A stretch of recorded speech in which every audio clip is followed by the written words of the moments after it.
अगर हमारे मन में हमारे गुरुजनों के प्रति श्रद्धा भाव नहीं है तो हम ज्ञान प्राप्त नहीं कर सकते। नमस्ते बच्चों, मैं सुगना। आज की वीडियो में हम कुशल संपादक और विनोद प्रिय लेखक हमारे बाबू बाल मुकुंद गुप्त जी का जीवन परिचय पढ़ेंगे। उनका जन्म हरियाणा राज्य के रेवाड़ी जिले में गुड़ियानी नामक गांव में हुआ था। कब हुआ था?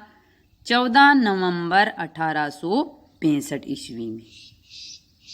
इनके पिता का नाम था लाला पूरणमल और इनके दादाजी का नाम, पिता में यानी कि दादाजी, लाला गोवर्धन दास।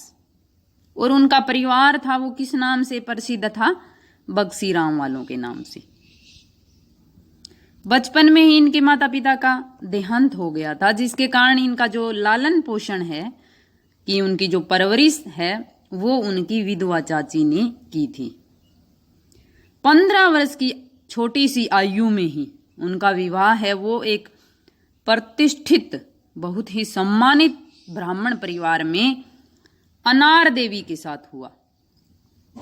गुप्त जी की जो आरंभिक शिक्षा है, प्रारंभिक यानी कि जो शुरुआती शिक्षा है, वो उनके गांव में ही हुई थी, उर्दू माध्यम से एक मदरसे में। मदरसा होता विद्यालय, कि उर्दू माध्यम से हुई थी अपने गांव के एक विद्यालय से। जब वो 10 साल के थे तो उनका जो दाखिला है प्रविष्ट राकिन स्कूल में करवाया था। और वहां उनके जो प्रिंसिपल थे वो बाल मुकुंद गुप्त जी की अध्ययनशील और सहनशील प्रकृति से बहुत प्रभावित हुए थे। बहुत ही अच्छे लगन और मन से वो अपनी पढ़ाई करते थे और उनका स्वभाव बड़ा ही सहनशील था। और इनके इन गुणों से रोकिन स्कूल के जो प्रधानाचार्य थे वो बहुत प्रभावित हुए और उनके इन गुणों के कारण पूरे पंजाब में सर्वश्रेष्ठ छात्र घोषित किया गया उनको, और छात्रवृत्ति भी दी गई, स्कॉलरशिप। लेकिन क्या हुआ कि जब वो छोटे थे तो उनके दादाजी और उनके पिता की मृत्यु हो गई, जिस कारण वो आगे की जो अपनी पढ़ाई है वो पूरी नहीं कर पाए। और उनकी मेहनत और लगन के कारण उन्होंने फिर से संघर्ष करके अपनी पढ़ाई है वो जारी की और 21 वर्ष की आयु में 1886 में वो मिडिल पास किया उन्होंने। उर्दू भाषा पर जबरदस्त अधिकार था, उन्होंने बहुत अच्छे ज्ञाता थे उर्दू भाषा के वो। बाल मुकुंद गुप्त जी की रचनाएं, बाल मुकुंद गुप्त जी साहित्य में अपने हास्य विनोद संपन्न निबंधों के कारण प्रसिद्ध है। प्रसिद्धि उनको मिली है, उनका जो लेखन कार्य है वो बड़ा ही हास्य विनोद है। अपनी रचनाओं में वो पाठकों को हंसने के लिए मजबूर कर देते थे। अपना कोई भी उद्देश्य हो, अपनी कोई भी बात अगर वो पाठकों को बताना चाहते थे, वो भी मनोरंजन के साथ। पाठक उनकी रचनाओं को हंसते हंसते समझ लेते थे, हंसते हंसते उनके मन में अगर वो कुछ जगाना चाहते थे तो वो प्राप्त कर लेते थे। उनकी सबसे प्रसिद्ध कृतियां हैं वो है शिव शंभू के चिट्ठे और खत। शिव शंभू के चिट्ठे उन्होंने 1906 में लिखे थे लॉर्ड कर्जन के नाम। शिव शंभू एक काल्पनिक व्यक्ति हैं। उन्होंने उसके अंदर लॉर्ड कर्जन के कार्य प्रणाली पर, अंग्रेजी शासन पर, भारतीयों पर जो अत्याचार था उसके प्रति आक्रोश पैदा किया है और भारतीय जनता को गुलामी से निकालने के लिए उनको सजग किया है। इनके सभी पत्र लॉर्ड कर्जन को संबोधित थे और जो अनुवाद के रूप में उन्होंने काम किया था वो है रत्नावली की नाटिका, हरिदास, मंडन और भगिनी। और जो उनका काव्य संग्रह है वो है सफुट कविता के नाम से। और उनकी न जाने कितनी ही और कृतियां हैं वो अब तक प्रकाशित नहीं भी हुई हैं। उनकी भाषा शैली की अगर हम बात करें तो बड़ी ही सफलतापूर्वक उन्होंने अपनी भाषा का प्रयोग किया है। भाषा की स्पष्टता, सुबोधता, सरलता उनके हर वाक्य में दिखाई देती है। कोई भी बात वो अगर बताना चाहते हैं तो बिल्कुल सरल सहज भाषा में, बिल्कुल उनकी रचना को पढ़कर हमें स्पष्ट किसी बात का पता चल जाता है। कोई भी अगर वो ज्ञान किसी को बताना चाहते हैं तो हम आसानी से उसको अर्जित कर लेते हैं। इनकी भाषा में दुर्हता का दोष कहीं नहीं है। गुप्त जी ने सर्वत्र सर्वप्रिय सुबोध मिश्रित भाषा का प्रयोग किया है कि ये नहीं कि वो अगर उर्दू के ज्ञाता है तो उर्दू के शब्दों का प्रयोग करेंगे। जहां वो व्यवहारिक भाषा का प्रयोग करते थे जिससे लोग उस भाषा को आसानी से समझ सके। जो शिव शंभू के चिट्ठी हैं उनमें उन्होंने उर्दू के शब्दों का विशेष प्रयोग किया, जैसे जाफर रानी, मौजूं, ख्याली, तुल अर्ज, आवा आदि। मुहावरों का भी वो जहाँ स्वाभाविक लगते हैं वहाँ प्रयोग करते थे। तो इस प्रकार हम अंदाज़ा लगा सकते हैं कि उनकी भाषा शैली है वो कहीं भी नीरस नहीं है। चित्रात्मक शैली, व्यंग्यात्मक शैली और कथात्मक शैली के प्रयोग से वो अपनी बात कहते थे। अगर हम उनके सम्मान की बात करें कि उनको कौन कौन से सम्मान मिले थे, तो यह कहना गलत नहीं है कि जितने वो सम्मान के हकदार थे उतने सम्मान उनको नहीं मिले, लेकिन लोगों के मन में जो सम्मान है वो सम्मान शायद ही किसी साहित्यकार को मिला हो।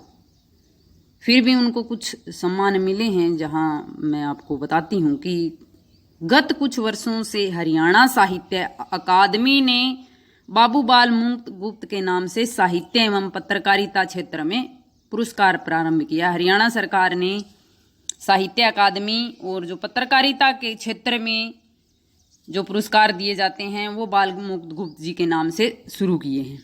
और उनकी जो जन्म स्थली है रेवाड़ी जिला, उसमें जो इंदिरा गांधी विश्वविद्यालय है उसमें बाल गुप्त की पीठ स्थापित की गई है, जो भविष्य में मील का पत्थर भी साबित हो सकती है। कई प्रदेशों में पाठ्यक्रमों में गुप्त जी के विद्यार्थियों को उनका ज्ञान प्राप्त हो रहा है कि कई प्रदेशों में उनकी जो रचनाएं हैं वो विद्यार्थियों के पाठ्यक्रम में लागू की गई है। हिमाचल प्रदेश सरकार द्वारा भी हिमाचल प्रदेश शिक्षा बोर्ड की 11वीं कक्षा की हिंदी विषय की पुस्तक में बाल गुप्त जी को शामिल करना उनके सम्मान को ही दर्शाता है। लेकिन महर्षि दयानंद विश्वविद्यालय रोहतक की BA कक्षा की पाठ्यक्रम में गुप्त जी को एक बार शामिल किया और बाद में हटा दिया। यह उनकी उपेक्षा करना है और इतने बड़े साहित्यकार की इस तरह उपेक्षा करना कहीं ठीक नजर नहीं आता। उनकी पत्रकारिता का लक्ष्य विदेशी शासन व भारत के पराधीनता के विरुद्ध जिहाद छेड़ना ही था। बात करें पत्रकारिता की तो मैंने वो पॉइंट इसके अंदर डाला नहीं है जो सबसे अहम है, क्योंकि मैं जिस तरीके से पढ़ा रही हूँ उसमें मैं कम शब्दों का प्रयोग कर रही हूँ कि थोड़े से समय में थोड़े शब्दों के साथ जो विद्यार्थी हैं जो अपने ज्ञान में वृद्धि करना चाहते हैं वो आसानी से समझ सकें। तो पत्रकारिता के क्षेत्र में उन्होंने बड़ा नाम कमाया था।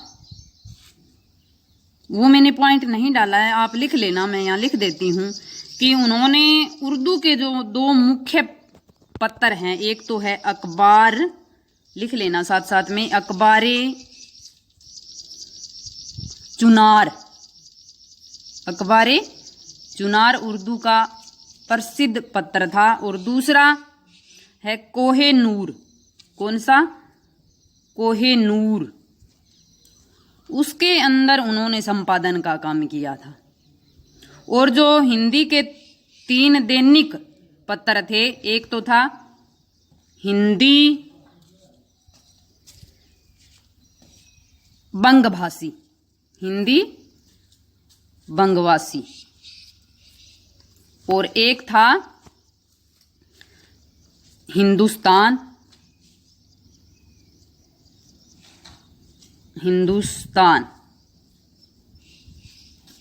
एक भारत मित्र,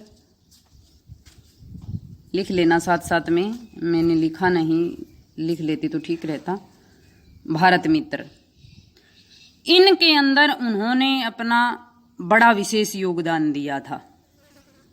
और कारण क्या था पत्रकारिता में आने का? एक ही कारण था कि पत्रकारिता के माध्यम से लोगों को हम सचेत कर सकते हैं। जो विदेशी शासन है अंग्रेजी सरकार के खिलाफ लोगों को हम जगा सकते हैं कि ये जो अंग्रेजी सरकार है ये भारतीयों पर अत्याचार कर रही है, इनके खिलाफ भारतीय जनता की आवाज को उठाना एक माध्यम पत्रकारिता ही था। इसलिए उन्होंने पत्रकारिता में अंग्रेजी शासन के प्रति अपने स्वर को उठाया था। गुप्त जी के निबंधों के पढ़ने से प्रतीत हो जाता है कि आप विनोदी और मौजी स्वभाव के हैं। मैं जो ये पॉइंट बता रही हूँ ये उनकी साहित्यिक विशेषताओं का है। एग्जाम में लिखने होते हैं तो कम से कम 5 पॉइंट: जीवन परिचय, रचनाएं, भाषा शैली, सम्मान और साहित्यिक विशेषताएं। तो ये जो पॉइंट हमारा है वो है 5वां हमारा साहित्यिक विशेषताओं का। कि एक तो उनके साहित्यिक विशेषताएं क्या थी कि पत्रकारिता में आना उनका लक्ष्य क्या था? विदेशी शासन पर भारत की प्राधान्यता के विरुद्ध जिहाद छेड़ना। और इनके निबंधों की विशेषता क्या थी कि ये विनोदी और मौजी स्वभाव के थे, कि अपनी रचनाओं में हास्य विनोद का प्रयोग करते थे। उर्दू और फारसी भाषा का मर्मज्ञ होने के कारण उनके लेखों में अनेक शब्दों की अधिकता मिलती है, कि उर्दू और फारसी के शब्दों की अधिकता है, क्योंकि उनकी प्रारंभिक शिक्षा थी वो उर्दू में हुई थी और उर्दू के ज्ञाता थे। उनके निबंधों में राजनीतिक और सामाजिक समस्याओं पर भी प्रकाश डाला है। ऐसे निबंधों में उनकी आत्मा का बेताब तीखापन व्यंग्य जामा पहनकर बोलता है कि राजनीतिक जो व्यवस्था थी, सामाजिक जो समस्याएं थी, उनके ऊपर उन्होंने व्यंग्य किया है।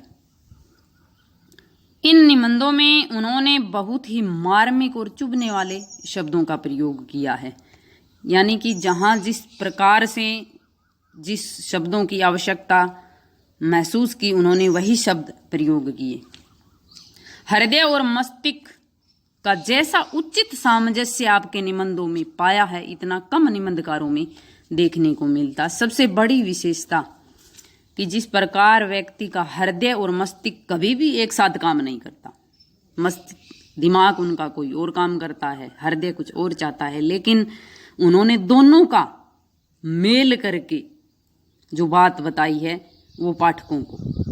गुप्त जी की व्यंग्य एवं हंसी के रूप में ऐसी बातें कहते हैं जो हृदय में तीर की तरह सीधी प्रवेश करती है, कि वो कोई भी बात हंसी के साथ सीधे लोगों के कलेजे तक प्रवेश करती है। कहीं कहीं उनके निबंध की आत्मा गंभीर हो उठी है। इनके निबंधों में हमें भावात्मक और कथात्मक अधिक दिखाई पड़ती है। भावनाओं को और अपनी बात को कथानक के रूप में कहना भी उनकी मुख्य विशेषता है। गुप्त जी ने कभी भी विचारात्मक और वर्णनात्मक निबंध नहीं लिखे, कम ही मात्र उन्होंने लिखे। शिव शंभू के चिट्ठे में साधारण घटनाओं, गंभीर समस्याओं, पर्व त्योहारों और विचार प्रधान प्रश्नों पर उनका विचार हम देख सकते हैं। बाल मुकुंद गुप्त जी के निबंधों की सबसे बड़ी विशेषता है कि उनके निबंधों में हमेशा उनका राष्ट्रीय व्यक्तित्व का बोलता है। वो राष्ट्र से प्रेम करने वाले थे, भारतीय जनता से प्रेम करते थे, वो देश को आज़ाद करवाना चाहते थे। तो उनके जो लेखन में हम देख सकते हैं तो वो सिर्फ राष्ट्रीय व्यक्तित्व को ही देख सकते हैं। अप्रस्तुत के द्वारा उन्होंने प्रस्तुत को सफलतापूर्वक प्रकट किया, यानी कि किसी का नाम न लेकर के उस व्यक्ति के बारे में अवगत करवाना। जिस प्रकार लॉर्ड कर्जन का नाम न लेकर के भी उन्होंने लॉर्ड कर्जन के कामों का खुलासा किया। तुलनात्मक समीक्षा के जनक रूप में गुप्त जी विख्यात हैं। आशा है कि आपको जो बाल मुकुंद गुप्त जी का जीवन परिचय है बहुत अच्छे से समझ में आ गया होगा। इसी प्रकार मैं जो और साहित्यकार हैं उनके जीवन परिचय पर वीडियो डालती रहूँगी। अगर आपको अच्छे से समझ में आ रहा है तो मेरी वीडियो को लाइक करें और चैनल को सब्सक्राइब करें। धन्यवाद।